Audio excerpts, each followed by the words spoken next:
Hi, Alexis Brooks here from Higher Journeys. How are you? I've been wanting to do a little video blog post, I guess you would call it, for quite some time because I've been thinking about this idea of synchronicity. Most of us know, most of us have heard the term, and I think many of us are very intrigued by the concept of synchronicity, what it is, and most importantly, how to hone it. And I do think that there is a way. I call it a language. It's a very mysterious language that the universe speaks. I like the term universe. You could call it God. You can call it the energy, the field, whatever you like to call it. I tend to resonate with the universe. But synchronicity seems to be the means by which the universe talks. And I really feel that to be true. I want to give you a couple of examples of many examples of synchronicities that have happened to me and how I've learned to hone recognizing synchronicity. Let me tell you one quick story. This was back in March of this year. I had been on my computer, can't remember what I was doing at the time, but I recall for some reason looking down at my computer at the date, and it was March, and I, out of nowhere, had this question.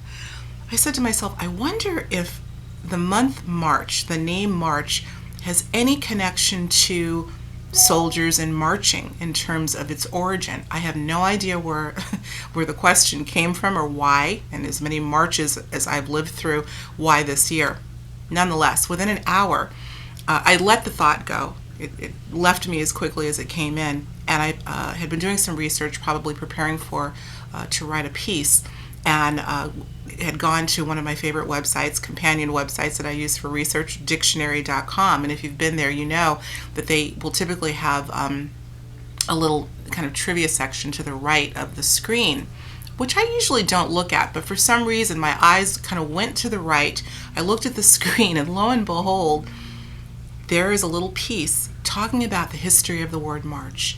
And guess what? There is some correlation between the month of March and soldiers, military, and marching.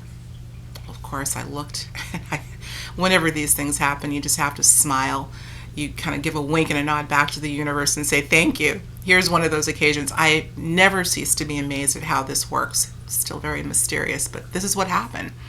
Another quick little anecdote, and there have been so many, but we've all had experiences of thinking of someone that you haven't heard from for a while, and all of a sudden they'll call you, or these days email or text you. And this was the case with me. I had been thinking about a colleague of mine who I had interviewed some months ago, and I think I can say his name, Dr. Mark Mincola, who is a lovely, lovely man. He's a brilliant man, but he's equally delightful to be around. And I had been thinking about him. He popped into my head out of the blue, and I hadn't heard from him in a while. And I said, oh gosh, I hope we get to connect again because he's a great guy. Once again, as quickly as the thought came in, it left. I went back to what I was doing. Within an hour, maybe less, I get an email from him. Hadn't heard from him in a while. Here we are again. It's just one of those things that is omnipresent in our lives. And I've said this before. I've said this in interviews that I have done, that the universe is always speaking to us, but we have to learn its language. It doesn't speak English, although it can speak through, and often does speak through, the physical form of people, places, and things. It's a very subtle art to be able to kind of be aware of surroundings, and I've stressed this before. Don't look for synchronicity. It's kind of like the watched kettle syndrome when you're looking at, a kettle waiting for it to boil. It seems like it's forever. So don't look for it. But I think that if you begin to make a practice of being aware of your surroundings, when a synchronicity happens, you'll recognize it. So I wanted to give you a little exercise that I think might be helpful in honing synchronicity. I call it a personal oracle. We think of an oracle as this sort of outside tool like tarot cards, or even an individual, a psychic that you might go to. And I really believe the oracle is within as well as the universe itself. Here's the exercise. And it's very important to keep this approach in mind. Practice with some questions that you might have that are not necessarily, that you don't necessarily have an emotional tie to. I think it's great to start with something small, like maybe a trivia question like, I wonder what the state flower of Ohio is, or I don't know. Maybe it could be something a little bit more personal, like, okay, I'm ready to read another book. Which one should it be? But I think that the less of a emotional connection we have, especially with the answer, the more likely we will be able to get that answer, if that makes any sense. So practice with that. Put a question out there. The next step is to let it go. I'm sure you've heard this before, but I think there's an art to that. Note that the last two examples I gave, although they were very arbitrary, thoughts, fleeting thoughts that came into my mind, and I let them go. I didn't hold on to getting an answer. So I think that's very key. Ask the question, let it go about your business, and of course, always be acutely aware of your surroundings. I think it's a good practice to do that in any case. And let's see what happens. I have a feeling that, and again, know that the universe uses all physical matter to speak. It could be a license plate that you see on the highway, or a billboard, or something that someone might say in a conversation that has absolutely nothing to do with your original request or question. It could come in a dream, but I think that the physical universe can be equally magical in providing answers for us, because somehow when you have a question, I believe the answers are already around you. Just a matter of you snapping in, getting that hit, and recognizing it. I want to tell you one more that I think is worth noting. I'm probably going to write a little bit about this because it's still intriguing to me. Many of you have maybe heard me talk about my incredible experience with the possibility of the reincarnation of my initial cat, Paz. I wrote about it in my book, The Phenomenon of Animal Reincarnation. Every time I guest on an interview, the question comes up, tell us about the Paz story. Here's something that I didn't write about in the book that I want to make mention of, and maybe I can put a screenshot of this without going into the long story about the possible reincarnation of Paz. I had been questioning, after getting the second kitty, who's now called Clover Paz, it's still such a fantastical notion. Could it be that my previous kitty came back into an incarnation now in the form of my new kitty named Clover Paz? Well, it's a question I still ask to this day. Do we really understand what's happening here?